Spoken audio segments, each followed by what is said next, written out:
நமச்சிவாய. திருவாதிரை நாளின் பெருமை. ஆன்மீக அன்பர்களுக்கும் இனிய செல்ல குழந்தைகளுக்கும் இறைவன் திருவருள் கிடைக்கத்தக்கதாக உங்கள் அனைவரையும் இந்த திகட்டா ஆன்மீகம் வாயிலாக மீண்டும் சந்திப்பதில் பெருமகிழ்ச்சி கொள்கிறேன். இன்று நாம் பார்க்கவிருப்பது திருவாதிரை நன்னாளில் ஆருத்ரா தரிசனம் என்பது பற்றி. நாம் எல்லோரும் இறைவன் அருள் வேண்டி மேலும் கூற கடமைப்பட்டுள்ளேன். என் நாவில் இறைவன் அருள் அன்னை கலைமகள் வீட்டிலிருந்து கருத்துக்களை நல்ல கருத்துக்களாக அளிக்க வேண்டுகிறேன். ஆருத்ரா என்பது சமஸ்கிருத சொல்லாகும். தமிழில் அதனை திருவாதிரை நட்சத்திரம் என்று குறிப்பார்கள். ஒவ்வொரு மாதமும் திருவாதிரை நட்சத்திரம் வரக்கூடியது என்றாலும் மார்கழியில் வரக்கூடிய திருவாதிரை போற்றத்தக்கதாகும். ஏனெனில் பகவான் ஸ்ரீ கிருஷ்ணர் மாதங்களில் நான் மார்கழி என்கிறார். மேலும் தேவர்களுக்கு அந்த மார்கழி மாதம் என்பது பிரம்ம முகூர்த்த காலை பொழுதாகும். அப்படிப்பட்ட மார்கழியில் வரக்கூடிய திருவாதிரை என்பது கூடுதல் சிறப்பல்லவா? மேலும் நட்சத்திரங்களில் திரு என்ற அடைமொழியுடன் அழைக்கப்படுபவை 2 நட்சத்திரங்கள். ஒன்று திருவாதிரை, மற்றொன்று திருவோணம் என்பன. திருவாதிரை சிவபெருமானுக்கும் திருவோணம் விஷ்ணு பெருமானுக்கும் உகந்தவை. இதன் பொருட்டே சிவபெருமானை ஆதிரையன் என்பார்கள். இந்த திருவாதிரை சிறப்பை இப்போது நாம் காண்போம். தாருகாவனத்தில் முன்பொரு சமயம் முனிவர்கள் எல்லோரும் தங்களை தாங்களே எல்லாம் அறிந்தவர்களாக எண்ணிக்கொண்டு மிகவும் கர்வம் கொண்டார்கள். எனவே சிவபெருமானுக்கு எதிராக யாகம் ஒன்றை வளர்த்தார்கள். இதனை அறிந்த எம்பெருமான் அவர்களுக்கு நல்ல பாடம் கற்பிக்க வேண்டும் என்று உளம் கொண்டார். எனவே பிச்சாடனார் வேடம் தாங்கி அவர்களுடைய இல்லத்திற்கு யாசகம் கேட்டு செல்கிறார். சிவபெருமான் செம்பிலம்பு சோதி வடிவுடையவர் என்பது அனைவரும் அறிந்ததுதானே. முனி பத்தினிகள் அந்த பேர் ஒளியால் ஆட்கொள்ளப்பட்டு பிச்சாடனரை பின்தொடர்ந்து செல்கின்றனர். இதனால் மேலும் கோபமடைந்த முனிவர்கள் தங்கள் தவ வலிமை கொண்டு ஒரு பெரிய யானையை உருவாக்கி ஏவுகின்றனர். சிவபெருமான் அந்த யானையை அழித்து அதன் தோலை தானே அணிந்து கொள்கிறார். பின்னர் ஒரு பெரிய மானையும் தீப்புலம்பு ஒன்றையும் அந்த முனிவர்கள் ஏவுகின்றார்கள். தன்னை எதிர்த்து வருவன அனைத்தையும் தனதாக்கி கொள்பவர் இறைவன் அல்லவா? எனவே அந்த மானையும் தீப்புலம்பையும் தனது 2 கரங்களில் ஏந்தி கொள்கிறார். பின்னர் அந்த முனிவர்கள் இறுதி முயற்சியாக முயலகன் என்னும் அரக்கனை உயிர்ப்பித்து அனுப்புகிறார்கள். எம்பெருமான் இறைவன் அந்த அரக்கனை கீழே கிடத்தி அவன் மேல் தனது வலது காலை ஊன்றி இடது காலை தூக்கி நர்த்தனம் ஆடுகிறார். அந்த நர்த்தனம்தான் ஆனந்த தாண்டவம் என்பதாகும். அந்த ஆனந்த தாண்டவத்தை கண்ட முனிவர்கள் தங்கள் பிழை உணர்ந்து இறைவன் பாதம் பணிகின்றார்கள்.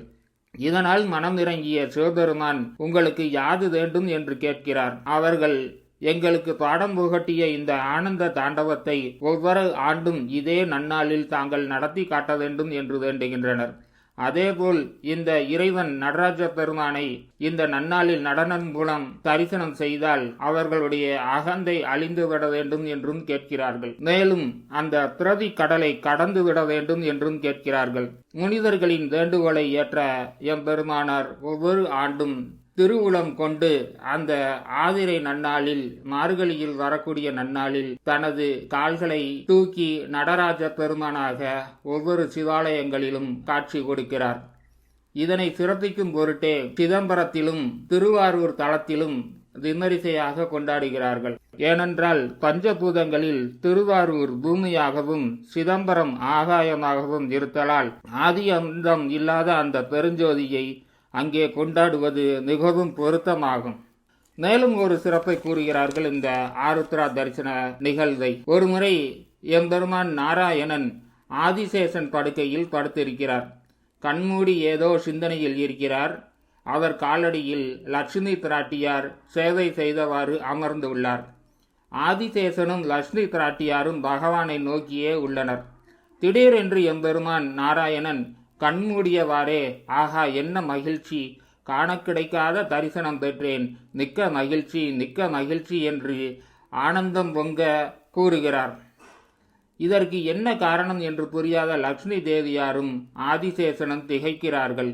அப்போது கண்மலர்ந்த நாராயணன் அங்கே தில்லையிலே சிவபெருமான் நடராஜன் ஆனந்த தாண்டவம் ஆடுவதை நான் கண்ணார கண்டேன், மிகவும் மகிழ்ச்சி அடைந்தேன் என்று பரவசம் அடைகிறார். இதை கண்ட நாராயணன் படுக்கையாக இருக்கக்கூடிய ஆதிசேஷன் தானும் அந்த காட்சியை காண வேண்டும், இதற்கு பகவானின் அனுமதி கிடைக்குமா என்று கேட்கிறார்.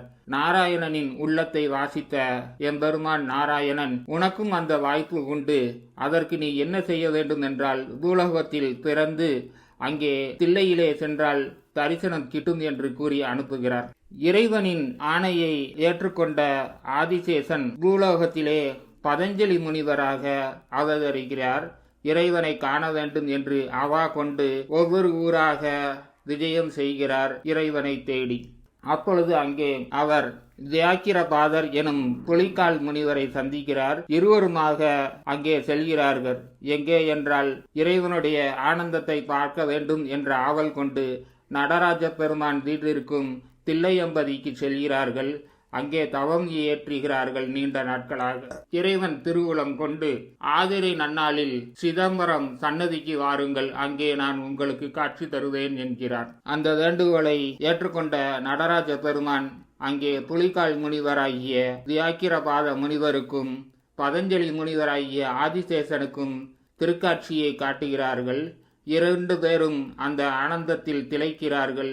இறைவனை கண்டதால் மறுபிறப்பு இல்லா அந்த பெரும்பேற்றை அடைகிறார்கள். எனவே நாம் ஒவ்வொருவரும் ஆதிரை நன்னாளில், அதாவது மார்கழி மாதத்திலே வரக்கூடிய அந்த ஆதிரை நன்னாளிலே சிவாலயங்களுக்கு சென்று காலையிலே அந்த ஆனந்த தாண்டவத்தை கண்டு இன்புற்று பிறவி தலையிலிருந்து வெளிப்படுவோமாக, மீண்டும் மீண்டும் பிறப்பு என்ற அந்த சங்கிலியில் இருந்து விடுபடுவோம் என்று அனைவரையும் கேட்டுக்கொள்கிறேன். எல்லோருக்கும் அந்த நடராஜ பெருமான் ஆனந்த தாண்டவ காட்சியை கொடுப்பார் என்றும், பிறவி கடல் நீக்குவதற்கு தன் கரங்களை உங்கள் வசம் நீட்டுவார் என்றும் இறைவனை வேண்டிக் கொண்டு தங்களிடமிருந்து விடைபெறுகிறேன். மீண்டும் இந்த ஆதிரை நன்னாளின் மற்றொரு சிறப்பை, அதாவது அந்த ஆதிரை நன்னாளில் பிரசாதமாக களி கொடுப்பார்கள். நாம் எல்லோரும் அதை களிப்புடன் வாங்கி உண்டு மகிழ்கிறோம். அந்த களி பிரசாதம் மார்கழி திருவாதிரை அன்று கொடுக்கிறார்கள் என்பதற்கு மற்றும் ஒரு சிறப்பம்சம் உண்டு. அதனை அடுத்த தொகுப்பில் நாம் காண்போம். எல்லோரும் இறைவனை அர்ச்சித்து மகிழ்வோம். அதுவரை தங்களிடமிருந்து விடை பெற்றுக் கொள்கிறேன். திருச்சிற்றம்பலம், திருச்சிற்றம்பலம், திருச்சிற்றம்பலம்.